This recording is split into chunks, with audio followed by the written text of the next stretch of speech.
Muchas gracias, mi estimado Marco. Pues la verdad es que un honor estar acá contigo y tal como conversamos y sin mayor preámbulo, porque creo que hay mucho material que compartir y la verdad es que estoy muy ansioso. Yo trato de investigar un poquito antes de un conversatorio como este y bueno, Marco, si me permites, voy a compartir acá algunos slides que me permití integrar para tu audiencia y todo, y sobre eso vamos conversando. ¿Te parece? Adelante, vamos, adelante. Muy bien, perfecto, mi estimado Marco. Pues a la conferencia le estamos llamando Reinventando el futuro de la organización, y es que creo que es un nombre que sugiere mucho el replanteamiento y la reinvención, no solo de las organizaciones, sino que también de los sectores como tal, y a su vez también podríamos decir de que estamos hablando de una reinvención como países y como sociedad. Así es que aplica para cualquier visión que se le quiera dar a cómo se llama a este título. ¿Les parece? Entonces quisiera arrancar con esta frase, y es que no podemos volver a la normalidad porque esa normalidad era el problema que nosotros teníamos por desarrollar una cantidad de contextos y escenarios a los cuales pues fue provocado en lo que hemos estado viviendo hoy. Me encantaría, Marco, poderte compartir algunas ¿cómo se llama? Algunas reflexiones sobre qué vivió y qué pasó el mundo. Me tomé la libertad de capturar algunos slides que pues he venido integrando mis presentaciones, y la verdad de que pensar un poco de que esto sucedió hace un año justo, pasa el tiempo rapidísimo y hoy estamos prácticamente con la misma disyuntiva, es decir, cómo reinventamos y cómo replanteamos el futuro de nuestras organizaciones. Pero para entrar un poquito en materia, si nosotros nos regresamos un año justo, es decir, en junio del año pasado, en el año 2020, Inditex tenía algunas pérdidas por la misma pandemia. Recordémonos que Inditex está en el negocio del fast fashion, y ya Inditex estaba empezando a tener retos de sector, y si lo queremos ver así, con algunos stakeholders, como por ejemplo la presión de movimientos ambientalistas que están buscando cómo se reduce lo que es el tema de contaminación y el tema de las fast fashion, que de una u otra manera venía siendo presionado. Sin embargo, lo que se vino a dar con lo que es la pandemia es que prácticamente empresas como Inditex empezaron a cerrar tiendas, y esto fue lo que fue sucediendo en el sector del retail. Pero si se recuerdan, también no solo Inditex, que cerró 1,200 tiendas en una comunicación que tuvo en junio 2020, también la compañía H&M, que también es otro del sector del fast fashion, también tuvo que cerrar algunas tiendas, decenas de tiendas, y a su vez también ya venía representando lo que era el 50% de sus ventas se vinieron para abajo. Otras compañías que en ese momento también se venían afectando con todo el tema de la pandemia, pero también algunas grietas que ya tenía el sector, porque este sector no se venía transformando al ritmo en que lo estaba requiriendo el mundo de la transformación digital. Ya Victoria's Secret, por ejemplo, no encuentra el camino, y en ese entonces, 20 de mayo, ya venía cerrando tiendas. De hecho, algunas tiendas ya las venía cerrando en Estados Unidos y Canadá. Sin embargo, la pandemia le vino a dar, como quien dice, ese gran empujón, y Victoria's Secret se despide de este mercado. Es decir, Victoria's Secret tuvo un gran impacto en lo que es el tema del sector retail. El Circo du Soleil, por otro lado, el famoso circo de Quebec en Canadá, también tuvo que empezar a despedir gente, pero de una manera voraz. El 95% de sus empleados prácticamente fueron despedidos, y no solo el sector del entretenimiento como el Circo du Soleil, sino que también Disney World tuvo que haber despedido 43,000 personas, y ellos le llamaron un despido temporal. Sin embargo, toda esta reestructuración que tuvo Disney World prácticamente vino a decirnos: ni la compañía número uno del entretenimiento, ni la compañía número uno en retail de moda fast fashion, ni la compañía número uno de café pudo ver ni la vio venir con todo este tema que se fue dando a través de la pandemia. Starbucks cerrará 400 cafeterías como consecuencia de la pandemia, y si nosotros empezamos a ver algunas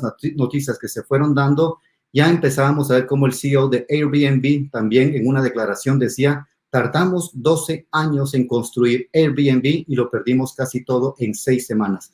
Y esa fue, de una u otra manera, estimado Marco, lo que se vino dando en un periodo tan corto, en donde ni CEOs, ni empresarios, ni líderes, ni mucho menos líderes de gobierno, la vieron venir, como decimos en América Latina. Entonces se generó todo un dilema sobre qué debería de estar haciendo una organización para empezarse a preparar, pero también cómo debería de enfrentar lo que es el futuro mediato. Y entonces vemos, por ejemplo, compañías como Brooks Brothers, por ejemplo, la compañía más antigua de retail a nivel de este sector de moda, fundada en 1818, se une a la lista de grandes minoristas de bancarrota y ahora buscará un comprador para mantener latente la marca de ropa más antigua de Estados Unidos en bancarrota. Y entonces, en tan solo 2 meses, mi estimado Marco, porque estoy lanzándoles ahorita algunas noticias que se comunicaron el año pasado entre junio y julio, empezamos a ver una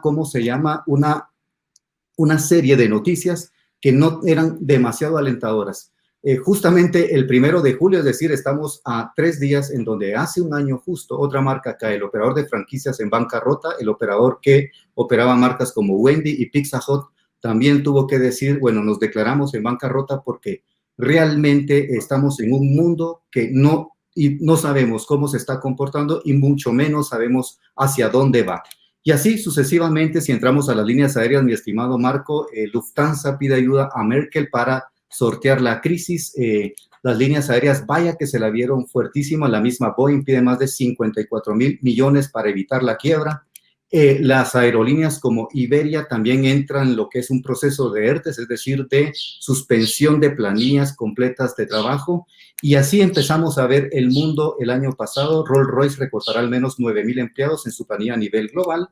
Y bueno, vemos países también, mi estimado Marco, como la India, que decreta el confinamiento para más de 1.300 millones de habitantes durante 21 días.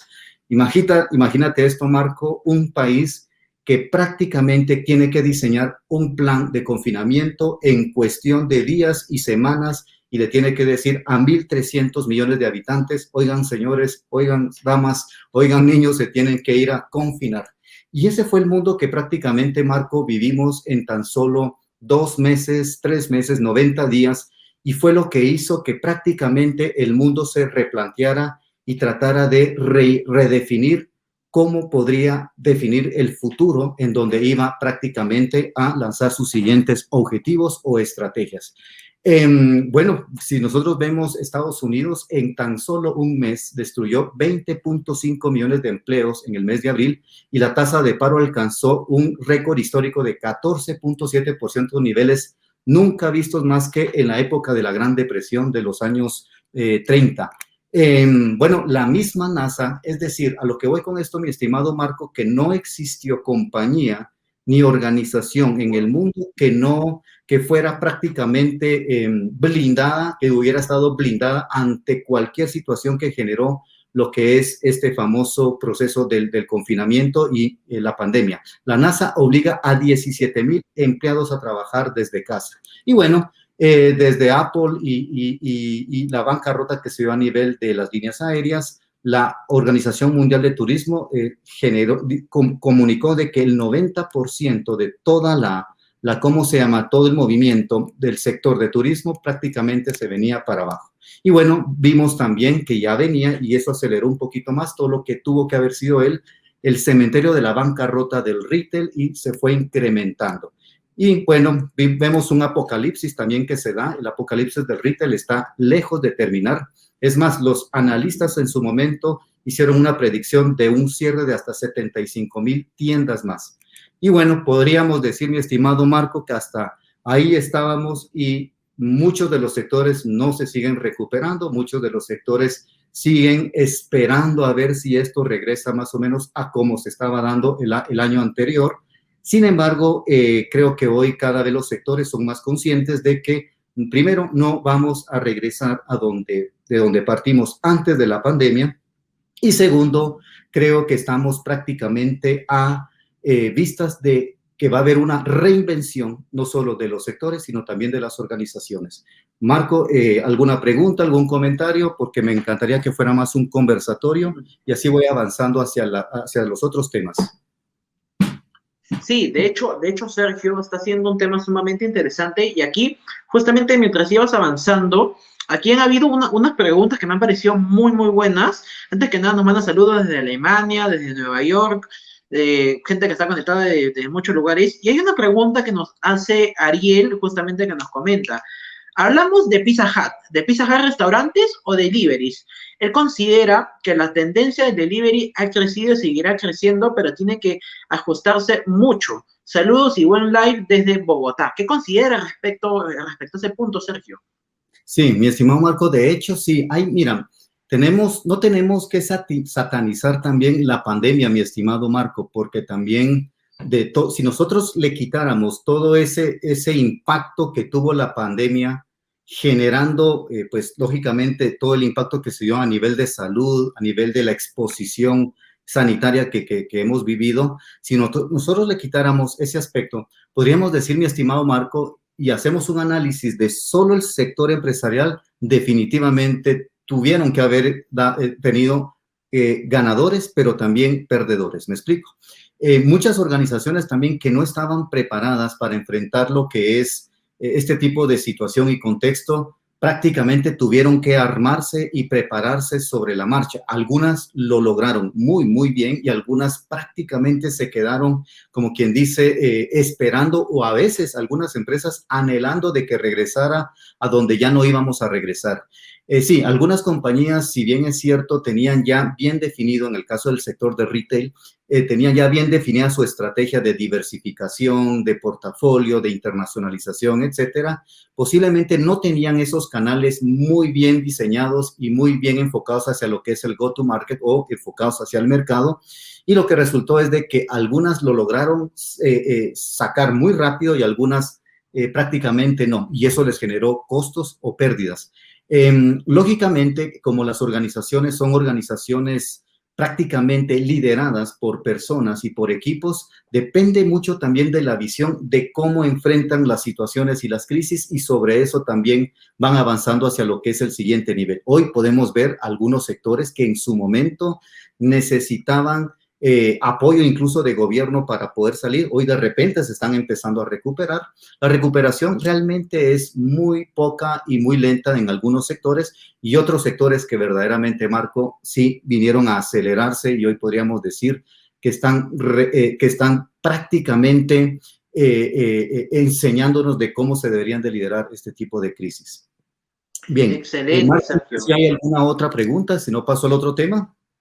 Sí, justamente también antes que nada, ahí para seguir avanzando y mientras ahí se van generando también las preguntas, justamente, también aquí Juan Manuel Moralazo nos hace una pregunta muy interesante, justamente en la cual, bueno, nos manda un saludo de Los Ángeles y nos comenta, ¿consideras que entonces los centros comerciales no volverán a hacer lo de antes? ¿Esto cómo golpea a la economía de los negocios, incluso a la economía del Estado? ¿Cómo puede golpear o afectar ello?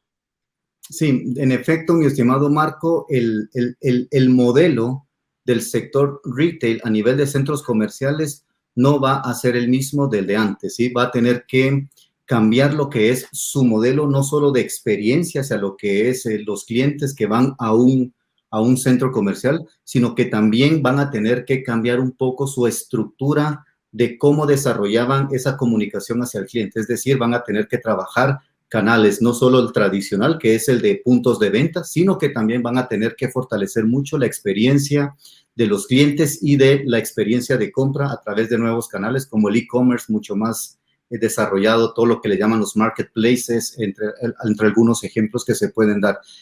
A lo que voy con esto es que el centro comercial como modelo de retail va a migrar hacia un modelo que tiene que tener una cantidad de variables, como por ejemplo la parte de protocolos sanitarios, ¿verdad? Porque si algo le teme ya el cliente y el comprador es prácticamente a tenerse que exponer. Entonces, creo que va a cambiar la forma, pero no el fondo. Los centros comerciales como tales van a continuar, sin embargo, tiene que cambiar su estructura y su formato, mi estimado Marco. Genial, perfecto. Ahí solamente antes que nada, bueno, tenemos usuarios que nos mandan, nos dicen, el mejor de los mejores, Sergio, y nos mandan por ahí también.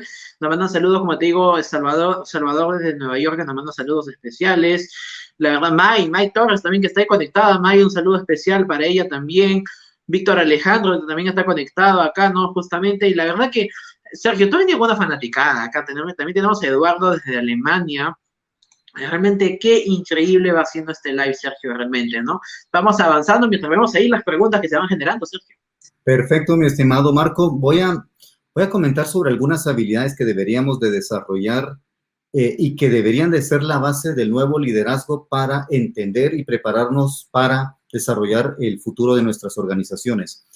Son habilidades que realmente deberíamos de desarrollar de manera rápida y a una velocidad a la que no deberíamos ni siquiera de preguntarnos por qué, sino que son pautas hoy día que requieren de un nuevo liderazgo para que podamos entender y leer las señales de futuro, ¿sí? He seleccionado 10 habilidades, mi estimado Marco, que creo que le pueden dar una mirada hacia lo que es un líder que está pensando en cómo enfrentar o la siguiente crisis o cómo enfrentar los retos y desafíos que le va a generar su sector, ¿verdad? La primera pregunta que debería de hacerse hoy un líder es, ¿mi sector va a seguir funcionando o va a tener el mismo modelo de sector como lo tuvo antes de la pandemia?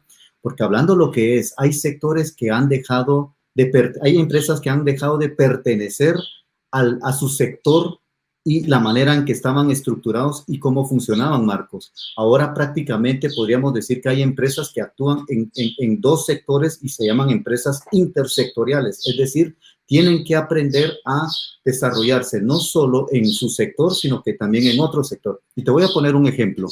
Los bancos, por ejemplo, que vienen del sector financiero, hoy también participan en el sector de las fintech. Me explico, es un sector que vino prácticamente a lo que es incorporarse al sector financiero, se metió como un actor que no pertenecía a este sector, pero que vino a buscar ese valor añadido que genera el mercado de ese sector. Y también se dejaron venir las empresas tecnológicas, porque hoy en el sector financiero quieren participar el sector tecnológico, el sector de las fintech como tal, que es la fusión de finanzas y tecnología, y el mismo sector financiero. Ahora imagínate entonces cómo vamos a visualizar nuestro futuro y cómo vamos a competir, porque si algo es cierto es de que los sectores hoy día están muy revueltos y sobre eso, Marco, creo que tenemos también que aprovechar esas oportunidades que se van generando de esas ventanas que se van abriendo en esos sectores. Bien, arranquemos con una primera habilidad, y esta primera habilidad se llama prospectiva y diseño de futuros. Es una habilidad que creo que va a ser requerida y exigida a cualquier líder que le toque que transformar su negocio o tener que desarrollar proyectos de transformación corporativa o transformación digital dentro de su organización. Prospectiva es una disciplina del management, mi estimado Marco, que tiene que ver con la lectura de vida y el manejo de la incertidumbre que se pueda generar en el futuro y cómo me preparo para desarrollar planes de acción. La prospectiva es la única disciplina del management, Marcos, que me permite poder empezar a generar lectura y entendimiento de las señales del futuro. Cuando uno habla de este tema, a veces dicen, Sergio, pero uno no tiene una varita mágica y mucho menos uno no tiene una bolita de cristal. Sin embargo, mi estimado Marco, no necesariamente necesitamos esto. Hay mucho de historia dentro de este tema que nos vienen contando décadas atrás. De hecho, mi estimado Marco, y sin temor a equivocarme, y lo podría demostrar con evidencia científica de que lo que estamos viviendo hoy a nivel de pandemia, a nivel de proceso sanitario, el contexto sanitario que estamos viviendo, ya no lo habían contado de una u otra manera. De hecho, ya no lo habían contado en una revista en el año 1962, en la revista del Domenica del Corriere, en donde uno de los titulares decía "In città giremo così", que significa en la ciudad conviviremos o viviremos de esta manera. Ya se nos anunciaba el aislamiento y el confinamiento o más bien el distanciamiento social, es decir, las personas íbamos a vivir y hasta dieron una fecha tan precisa, ¿sí? Estaban hablando del 2022, es decir, ya nos venían diciendo esto va a suceder, esto se puede presentar y mucho de lo que estamos viviendo, mi estimado Marco, nos lo contaron hacia atrás, nos lo contaron los textos, nos lo contaron la cinematografía, esa famosa serie de los supersónicos de que esto iba a pasar acá, esto iba a pasar por allá, la videoconferencia, la robotina, el autónomo, el vehículo autónomo, etcétera. Ya no lo habían comentado los de Hanna-Barbera, que eran los productores de los supersónicos décadas atrás. Y entonces, ¿qué es lo que pasa? Que no hemos aprendido a leer las señales que nos empiezan a dar pensadores o entes o instituciones o textos que nos vienen a dar información. Y a esto se le llama ir conectando los puntos que vamos recogiendo a través de las comunicaciones o señales que se nos van presentando. Por el otro lado, podemos ver de que hay empresas que no han logrado todavía identificar puntos de quiebre en lo que es el ciclo de sus negocios. Hay sectores, mi estimado Marco, que hoy prácticamente corren el riesgo de que puedan llegar hasta desaparecer o que van a emular hacia otro tipo de sectores, o se están creando sectores nuevos también en la economía. Pero hablemos de un caso que a mí me encanta mucho como parte de la historia de los ciclos de vida de las organizaciones, y es el caso de Congo Gumi. Congo Gumi es una organización que prácticamente es considerada la organización más longeva de toda la historia de los negocios, mi estimado Marco. En el año 2006 se tiene que declarar en quiebra, y lo que sucede con Congo Gumi es que esta empresa no logró ver y no vio venir lo que representaba ese punto de inflexión para buscar nuevos mercados, posicionarse en otros tipos de sectores, etcétera. Y no le sirvieron los 1400 años de construcción de templos y prácticamente tuvo que cerrar. Pero también tenemos que analizar los contextos, mi estimado Marco, porque si algo nos enseña la perspectiva y el diseño de futuros es a más o menos crear o mapear cómo podría ser nuestra organización en el futuro. Ya en el 2005, en los servicios del Vaticano, se presentaban todos a recibir el servicio del Papa, y prácticamente no existía ningún dispositivo. Si nosotros vemos en el año 2013, ya todo mundo con dispositivo. Y si vemos ahora en el año 2020, nadie en la Plaza del Vaticano. Y entonces esto nos está dando la pauta de que prácticamente tenemos que aprender a identificar los contextos, porque los contextos que vamos identificando a lo largo de la historia también nos tienen que dar señales de cómo vamos a redefinir o reinventar nuestra organización hacia el futuro. Esta es la primera habilidad, mi estimado Marco. ¿Alguna pregunta, algún comentario? Y si no, continúo. Sí, de hecho, aquí justamente iba una pregunta muy interesante que nos hizo Estefanía. Mira, Estefanía Valdivieso, ¿no? Que nos pone, ¿no? Muy interesante, Sergio. Entonces, si yo deseo sacar un negocio nuevo, ¿debo enfocarme en la experiencia? O sea, dejar de lado otros puntos que antes eran importantes. Saludo desde Viña. Nos acompaña desde Viña del Mar. Desde Viña del Mar, muy lindo Viña del Mar. Sí, a ver, Marco, 2-3 criterios para desarrollar un negocio en la nueva economía, no solo exponencial, sino que también poder desarrollar un negocio. A ver, el negocio tiene que ser tan atractivo, mi estimado Marco, que tiene que ser, a ver, tiene que valer la pena para que alguien te lo tenga como aplicación en tu smartphone, ¿me explico? Es decir, exacto. A ver, si por algo se caracterizan aquellos negocios que están en tu smartphone, en tu pantalla, es porque la persona que utiliza y está en tu negocio dice, vale la pena tener esta aplicación acá. El otro criterio es, si no funciona y si un negocio no lo montas en un smartphone, no tiene futuro, ¿sí? Esa es otra de las máximas para poner un negocio. Y tercero, estamos hablando de entre más cerca te encuentres con el cliente o para entregarle servicio al cliente, mucho más futuro puede tener tu negocio. Es decir, aquellos negocios que pueden llegar a sobrevivir son aquellos que se acercan más hacia el cliente. Y por supuesto, aquí es en donde viene todo el tema de el customer experience, la parte del user experience y una estrategia de visibilidad, pero también de mucho contacto y conexión con los clientes. Definitivamente. Vamos a pasar a la segunda habilidad, mi estimado Marco, y estamos hablando de las soft skills a las power skills, ¿sí? Y ese es un tema importantísimo porque ha tenido mucha relevancia por el simple hecho de que hoy todos los líderes que están viendo hacia el futuro de su organización tienen que empezar a desarrollar algunas capacidades de liderazgo muy diferentes a aquellas capacidades que fuimos desarrollando o en donde fuimos entrenados. Por ejemplo, aquellas habilidades blandas en donde, si bien es cierto hoy nos funcionan, hoy necesitamos recuperar aquellas que nos cercenó el sistema de educación superior en su momento. ¿Y por qué hablo cercenó el sistema de educación superior en su momento? Porque hay que hablar lo que es, mi estimado Marco. El sistema de educación superior hoy día está caducado, ¿sí? Todos los modelos que hoy entregan las universidades tienen que ser redefinidos, replanteados y renovados. En tiempo real, Marco, esto no puede esperar por una sencilla razón.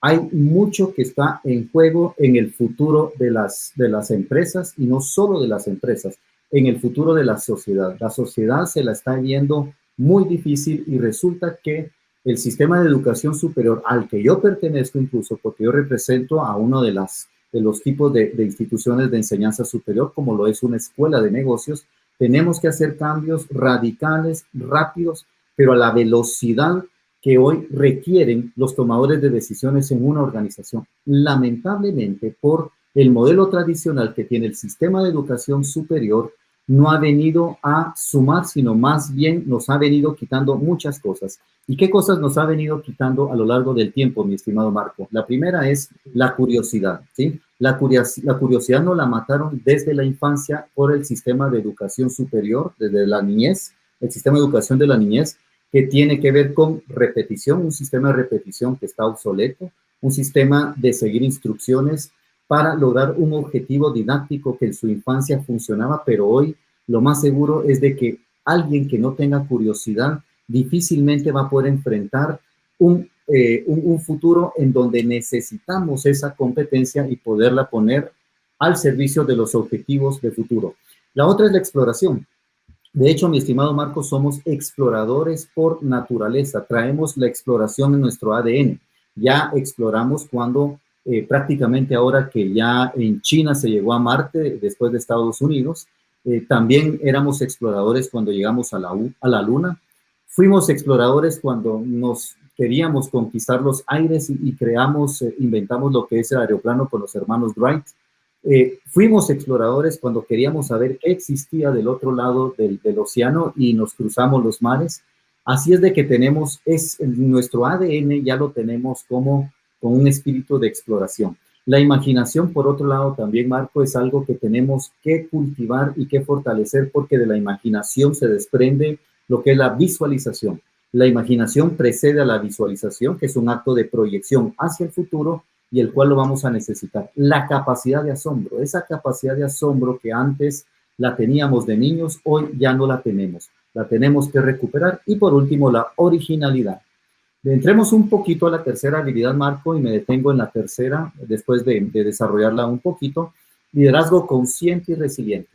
Algo que está empezándole a demandar la época a las futuras generaciones de líderes es que necesitan aplicar un liderazgo consciente. ¿Qué significa esto, Marco? El liderazgo consciente que hoy se le está exigiendo a los líderes o directores que toman decisiones en la organización es que prácticamente cualquier decisión que yo tomo hoy día impacta no solo en el círculo en donde yo tomo la decisión, esa decisión también viene a impactar a otras áreas en donde prácticamente estas personas que nosotros tomamos la decisión vienen a impactar. Y por qué no decirlo, hoy nuestros actos pueden trascender a otras generaciones y es más, a otras épocas. Por lo tanto, a un líder que hoy toma decisiones se le va a exigir no lo que se le exigía antes, se le va a exigir mucho más y se le va incluso a responsabilizar por ese tipo de decisiones. Por lo tanto, estamos entrando hacia un liderazgo mucho más consciente y el liderazgo resiliente, que hemos hablado del liderazgo resiliente durante toda la pandemia, pero no es nada más y nada menos que la capacidad de podernos levantar ante un reto y un desafío que se nos pueda presentar. Y bueno, aquí tenemos una frase que a mí me encanta y es que nadie quiere seguir a un líder que no sabe a dónde va, mi estimado Marco. Y esa es una pauta de liderazgo para el futuro de las organizaciones que la tenemos que manejar así. El que menos sabe que vive en el agua es el propio pez y eso es lo que hoy nos motiva y nos evoca el estar conscientes de que la manera en que vemos hoy el liderazgo tiene que ser diferente a cómo lo veníamos desarrollando. Me quedo ahí, mi estimado Marco, por si hay alguna pregunta y si no, continúo con la cuarta.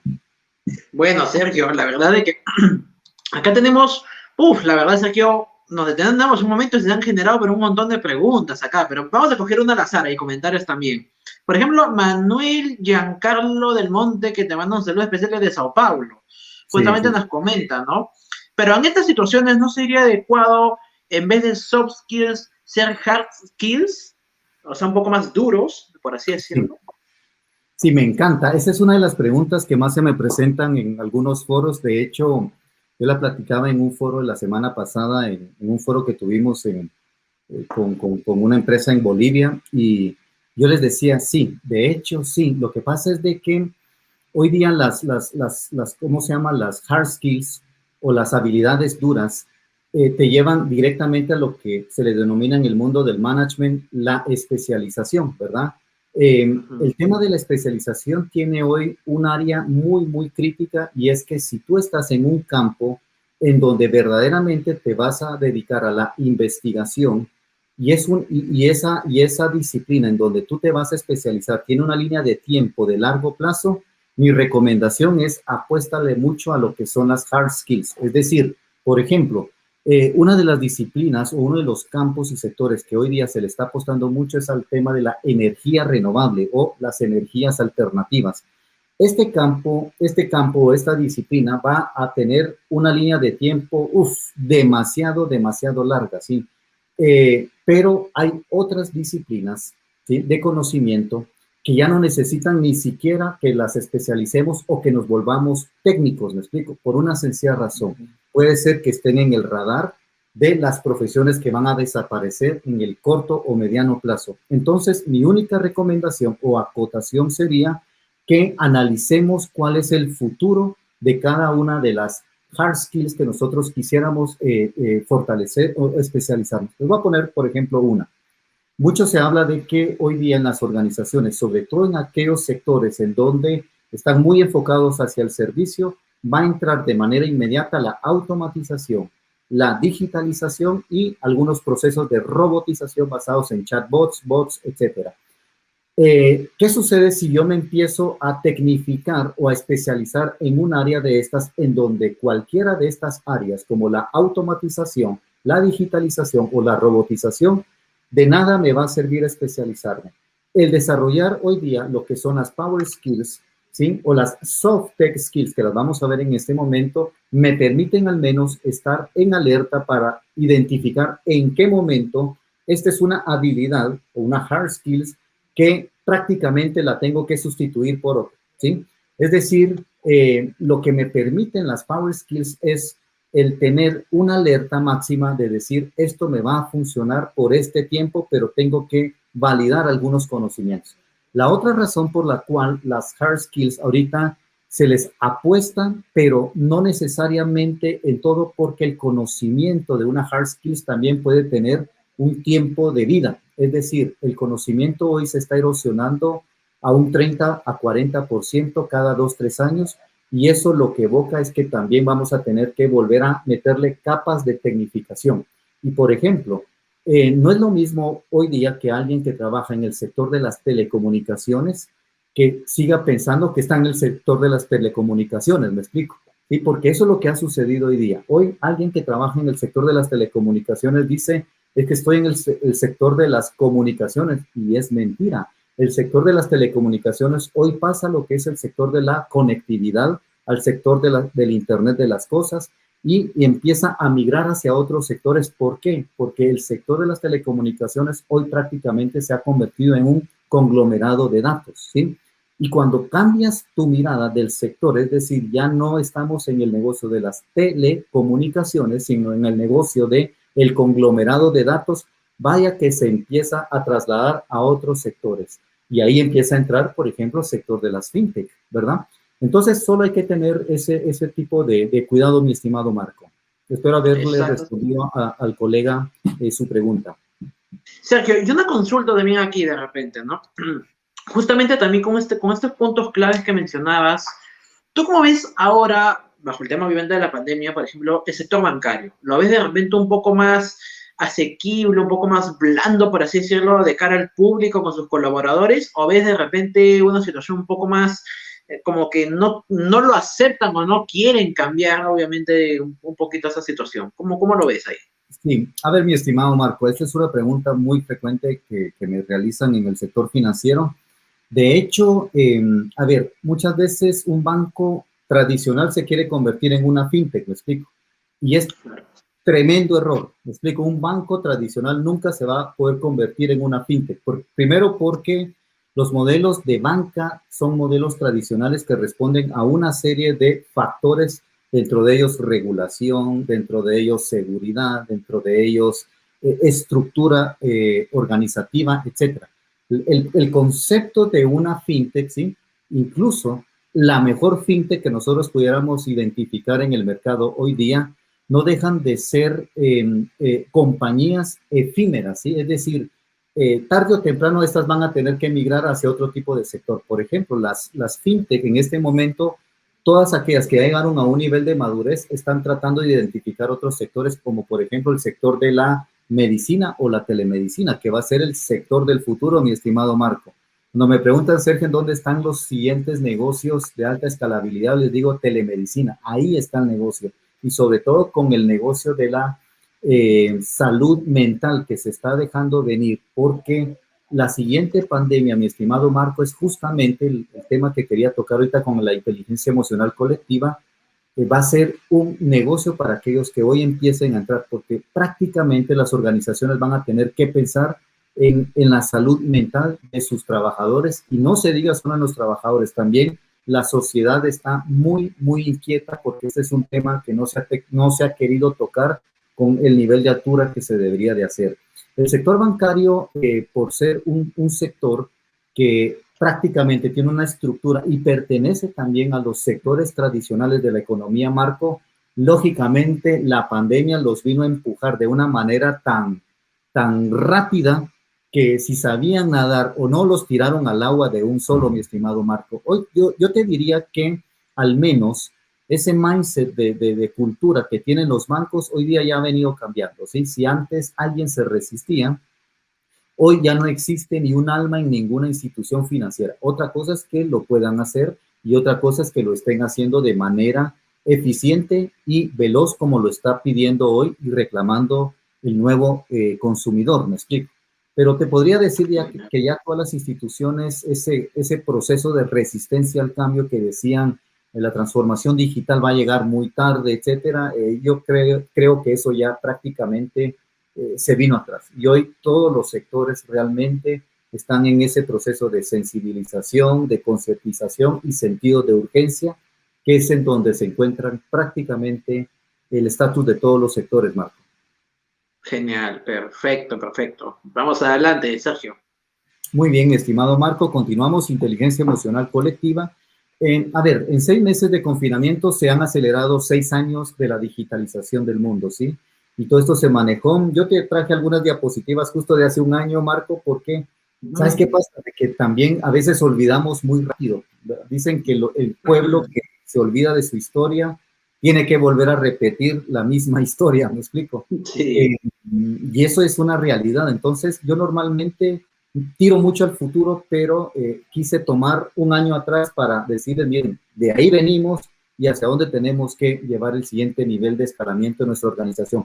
Pero algo que sucedió también, mi estimado Marco, el año pasado, es que en tan solo 6 meses de confinamiento, la población experimentó 6 años de exposición emocional. Mira qué fuerte esto, Marco, porque eso nadie lo decía, eso nadie lo comunicaba, pero hoy tenemos empresas con un alto potencial, es decir, sus líderes y sus equipos, su fuerza laboral, realmente están potencialmente enfermas, me explico, es decir, esa salud emocional, ese estrés, ese nivel de tensión que se generó porque todo saliera, la presión de rescatar en algún momento a la organización, hizo de que hoy las organizaciones la salud emocional la hayan expuesto. Hoy vemos noticias en el mundo en donde prácticamente, ahorita en Japón, en mayo, se incrementó un 30% la tasa de suicidios en ejecutivos de empresas. En México, en el mes de abril, se dio un 35% de suicidios en mujeres y empresarios. en, ¿cómo se llama? En ejecutivos, pero no en empresarios, sino en ejecutivos. España hace una semana justo empezó ya a alarmarse porque ya los adolescentes que llegaban 5 veces a verse por tratos, por intentos de suicidio con psiquiatras o a los hospitales, se incrementó a una tasa de 20 por semana, de 5 que tenían. Y así sucesivamente ya en algunos países se está incrementando este tema. Es una pandemia que se va a dejar venir de manera silenciosa, mi estimado Marco, pero que se va a dejar venir. Entonces, el tema de la inteligencia emocional la tenemos que ver. ¿Y por qué les comento esto, colegas? Porque una mente llena de dudas no se puede concentrar en la victoria. No podemos tener ejecutivos, no podemos tener equipos que tengan ese nivel de salud mental muy, muy bloqueado porque no van a tener una mente enfocada hacia lo que es el objetivo. ¿Y por qué digo esto? Porque cuando una mente tiene dudas, entra en un proceso de divagación. Ese proceso de divagación lo lleva inmediatamente a un proceso de vulnerabilidad. Y cuando una mente está vulnerable, mi estimado Marco, pierde concentración. Tú tienes un proyecto de emprendimiento, tienes un proyecto de transformación, quieres llevar a tu organización al siguiente nivel y esas dudas que hoy se están generando en el mercado nos llevan prácticamente a perder la concentración, nos hacen perder el enfoque y por ende dejamos de ver los objetivos clave del negocio. Y bueno, nos pasamos a las soft tech skills, como decía el colega. ¿No será hoy importante también ver las hard skills? Yo me iría primero por pasar de las soft skills a las power skills, pero también pasar un poco de las hard skills a las soft tech skills. ¿Por qué? Porque hoy son más importantes desarrollar habilidades técnicas, pero que tengan habilitadores tecnológicos. Por ejemplo, si alguien tiene ¿cómo se llama? Un negocio de retail, es decir, de puntos de venta, yo empezaría a trabajar mi mindset, mi mentalidad de inhabilitación de conceptos de tecnología, por ejemplo, el concepto de analítica, el concepto de e-commerce, el concepto de protección y seguridad de los datos, el concepto de monetización de los datos, etcétera. Todas esas competencias que pudiéramos decir básicas, las deberíamos de incorporar de manera acelerada. El concepto de computación programática, por ejemplo, a nivel de fundamentos, también me serviría. Fundamentos de inteligencia artificial, mi estimado Marco, para entender cómo funciona toda la estructura del diseño de un sistema inteligente dentro de una organización.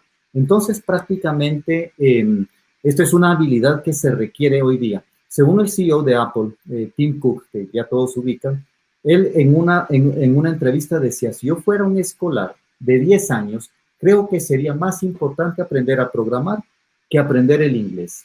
Por una sencilla razón, es un lenguaje con el que te puedes comunicar con más de 7,000 millones de personas. Y bueno, aquí empezamos a ver ya mundos de negocios exponenciales, etcétera. Adaptabilidad, mi estimado Marco. Adaptabilidad. Creo que si me preguntas de todas con cuál me quedo, yo te diría el coeficiente de adaptabilidad. ¿Y por qué? Porque hoy día, si no nos adaptamos, nos volvemos obsoletos. Y todo parte de lo que es el coeficiente intelectual. El coeficiente intelectual que antes se utilizaba para medir nuestras capacidades, nuestros conocimientos, y es más, nos decían, entre más sabes, más puedes, ¿verdad? Poco a poco se fue dando cuenta la empresa de que no era necesario solo conocer o saber, también era importante el utilizar adecuadamente tus emociones porque eso venía a favorecer a los equipos de trabajo. Y entonces entra lo que es el coeficiente de inteligencia emocional. A partir de ahí, conforme va avanzando y la tecnología se empieza a incorporar en los modelos de negocios para habilitarla y transformarla y potenciarla, entra lo que es el coeficiente digital. Y estábamos casi que por ahí, ¿verdad, Marco? Que nos decían, tenés que cambiar tu mindset, tenés que tener ya pasar del pensamiento tradicional al pensamiento digital. Y entonces hoy día se nos pide lo que es el coeficiente de adaptabilidad. ¿Qué significa el coeficiente de adaptabilidad? Significa que necesitamos desarrollar capacidades para absorber nueva información. Mira qué interesante. Segundo, la capacidad de resolver lo que es relevante. Ya de nada nos sirve tener acceso a tantos volúmenes de información si no tenemos la capacidad de identificar qué es lo más relevante para poder tomar las decisiones. Desaprender el conocimiento obsoleto es otra de las máximas del coeficiente de adaptabilidad. Aquí hay habilidades que va desarrollando cuando empiezas a trabajar coeficiente de adaptabilidad. Amy Edmondson, que es del Faculty de Liderazgo de la Universidad de Harvard, ella dice de que la flexibilidad, la curiosidad, el coraje, la resistencia y la resolución de problemas son áreas que se fortalecen cuando empezamos a incrementar el coeficiente de adaptabilidad. ¿Y para qué, Marco? Para desarrollar pensamiento crítico a través de mejorar nuestro pensamiento táctico, que es en donde normalmente nos movemos. Esa es nuestra gestión del día a día y dejamos de ver lo importante que es esa visión de futuro. Empezamos a desarrollar pensamiento estratégico, pensamiento analítico, pensamiento digital, pero también pensamiento de diseño. Y eso es a lo que se le llama pensamiento crítico. Ese pensamiento crítico que hoy nos permite poder vislumbrar mejores alternativas, mejores oportunidades, creo que las tenemos que fortalecer. Mi estimado Marco, por si hay alguna pregunta. Bueno, comentarios y preguntas, Sergio. Tenemos a Carla Eva que nos está mandando ahí aplausos y un número 100 ahí que le está encantando el live. Y también justamente, ¿no? Javier Francisco Castañeda nos hace un comentario interesante, ¿no? Pero que nos dice negocios en entornos digitales, claro que sí, y sobre todo adaptarse a lo que el cliente exige hoy en día también, ¿no? Es lo que nos comenta. Y también Ariel nos hace un comentario, por ahí un montón de comentarios que nos han hecho hoy, de acuerdo, vamos a ir viéndolos con calma, pero Ariel nos comenta, tal cual Sergio, incluso hablaríamos del Deco Experience, donde todo está girando alrededor de la experiencia. ¿Qué nos puedes comentar de repente respecto a ese punto, Sergio? Sí, realmente si algo ha venido a transformar lo que es los códigos del nuevo consumidor, le vamos a llamar el nuevo consumidor, si lo queremos ver así, porque realmente en tan poco tiempo, mi estimado Marco, ha venido a transformar lo que es las preferencias, los gustos, las motivaciones, las pasiones y los intereses de este nuevo consumidor. Y es lógico que si estamos frente a un nuevo consumidor con este tipo de expectativas, es importante e imperante tener que empezar a diseñar cambios no solo en nuestro modelo de negocio, en nuestro modelo de comunicación hacia el cliente, en nuestro portafolio de productos, en la estructura que utilizamos para entregar ese valor o esas capacidades de respuesta hacia nuestros clientes. Y aquí el único habilitador que puede lograr todo esto, lógicamente, es la tecnología más una estrategia de experiencia de cliente.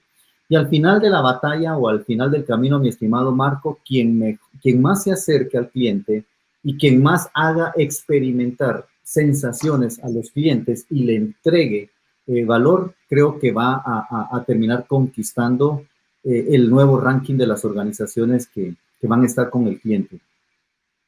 Genial, espectacular, Sergio.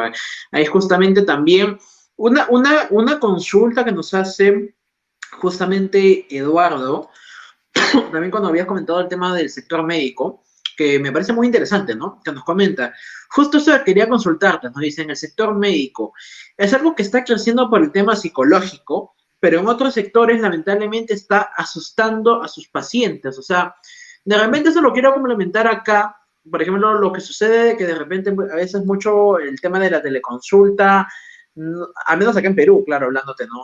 No ha sido, digamos así, muy efectivo en cuestión de diagnóstico, por así decirlo, ¿no? En cuestiones también incluso de acercamiento hacia los médicos y todo ello, ¿no? No sé de repente a qué punto de vista puedas tener en este sector médico, como nos menciona Eduardo. Sí, mira, hay una realidad importantísima y es que el sector de la telemedicina es el sector que más está creciendo en este momento, ¿sí? Todas las empresas de tecnología se están volcando hacia ese sector. Desde Alibaba hasta empresas en Estados Unidos, está tirando a lo que es ya desarrollar plataformas de teleconsulta. Las inversiones que están haciendo son tan altas que prácticamente va a venir a transformar el sector. Lógicamente, no todo se puede hacer a nivel de teleconsulta, pero hay una cantidad de servicios que hoy se pueden lograr a través de lo que son estas plataformas. Entonces, si alguien está en el sector de la medicina o en el sector de la salud, tiene que desarrollar una unidad al menos de investigación o una unidad de desarrollo de diseño de futuros para identificar en qué momento tiene que entrar. Yo les diría, tiene que ser ahora.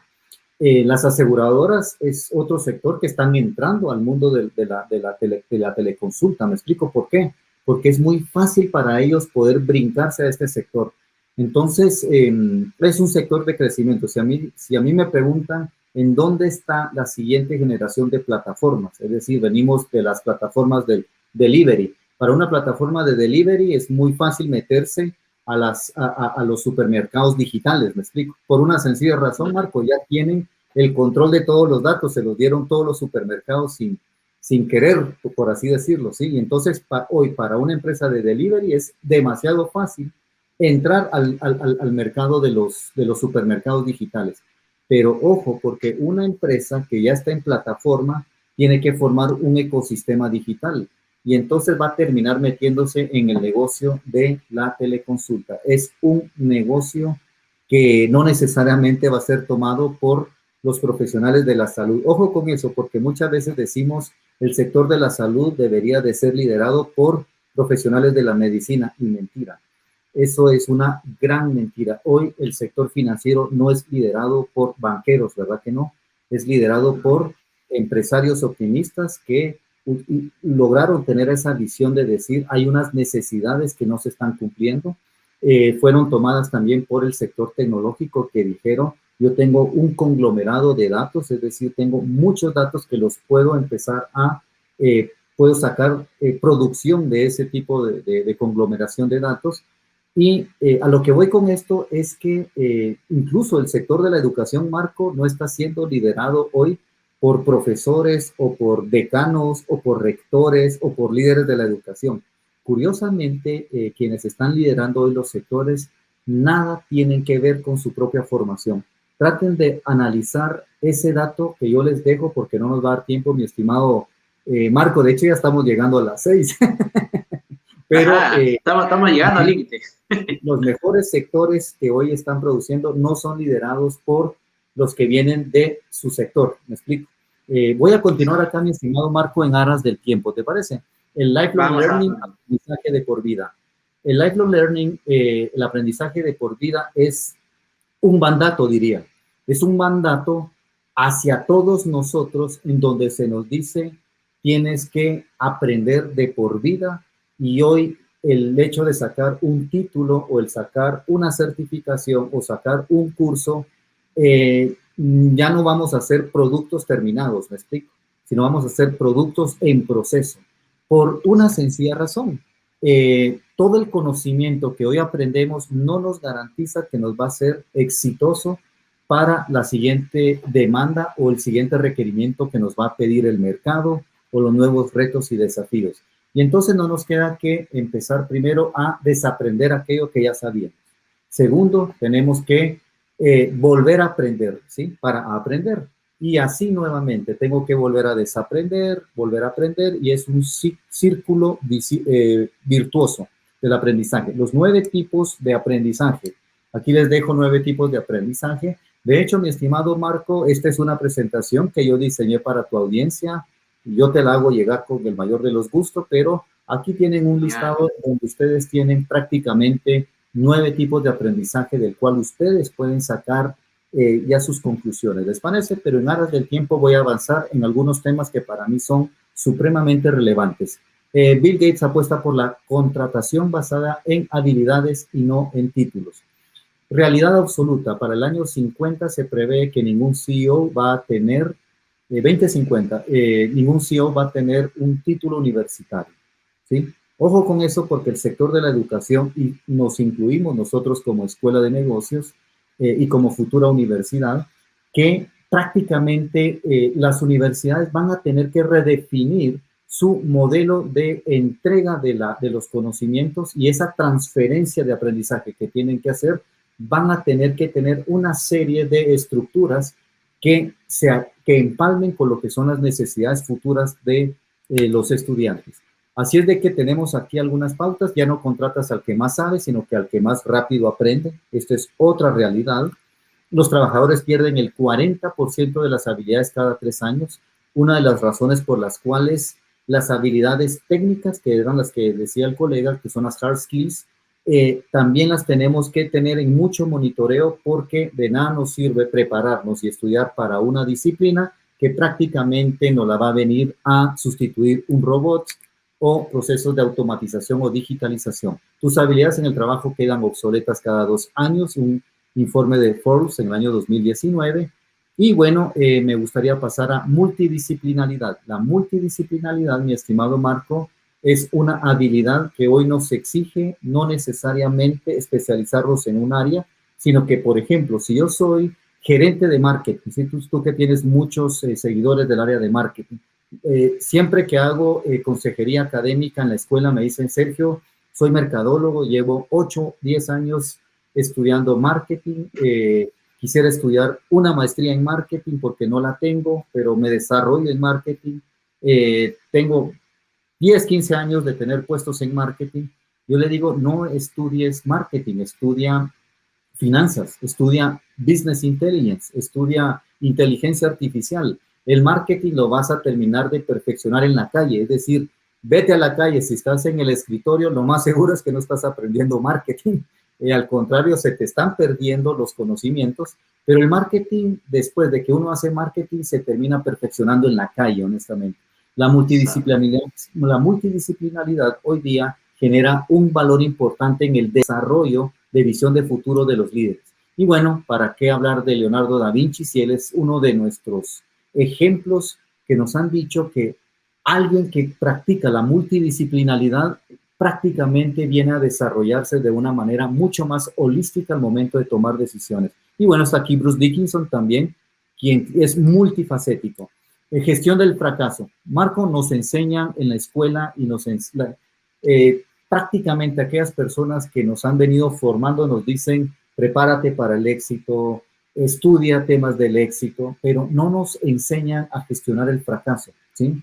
Y creo que vamos a necesitar también, mi estimado Marco, herramientas y técnicas para gestionar el fracaso, porque el éxito, curiosamente, está compuesto de una serie de fracasos que si yo los sé gestionar y le saco aprendizaje, acelero lo que es mi llegada a ese éxito al que yo le denomino éxito. Y bueno, vamos a pasar a la última, mi estimado Marco, y es innovación y velocidad de cambio. Es decir, una de las palabras mágicas que yo veo hoy día como futuro del líder de los negocios. Innovación y velocidad de cambio, es decir, la capacidad de innovar. Y bueno, uno de mis autores favoritos, referentes del mundo de la innovación, Gary Hamel, gurú de Harvard, pero también profesor de la London Business School, él decía, en algún lugar hay algún competidor desconocido o por nacer que hará obsoleta tu organización. No puedes detener la bala, ¿sí? Tienes que disparar primero. Esto lo podemos reflejar en esto, ¿sí? Hoy prácticamente veníamos de una pandemia en donde todo venía comoditizado y ya prácticamente sin diferenciación. Y bueno, ¿cómo se compite en un mundo digital, mi estimado Marco? La velocidad, definitivamente nos vamos a una velocidad mucho más acelerada. La adaptabilidad ya no se conceptualiza como se visualizaba. La proximidad tiene otra manera de entenderse. La escala es diferente y la precisión, por el otro lado, cada vez más a través de tecnologías como geolocalización, etcétera, podemos llegarle al cliente que queremos llegarle en el momento y en la forma en que quisiéramos. Y bueno, mi estimado Marco, voy cerrando con tal vez ¿cómo se llama? Esta diapositiva. La velocidad de transformación digital de una organización no puede ser superior a la velocidad de adquisición de capacidades digitales de sus directivos. Y esto lo dice Virgilio Gallardo, un colega con quien hemos dictado clases en algunas escuelas de negocios. Y bueno, mi estimado Marco, nos hemos pasado 8 minutos, pero le queríamos meter un poquito de interacción también a este conversatorio.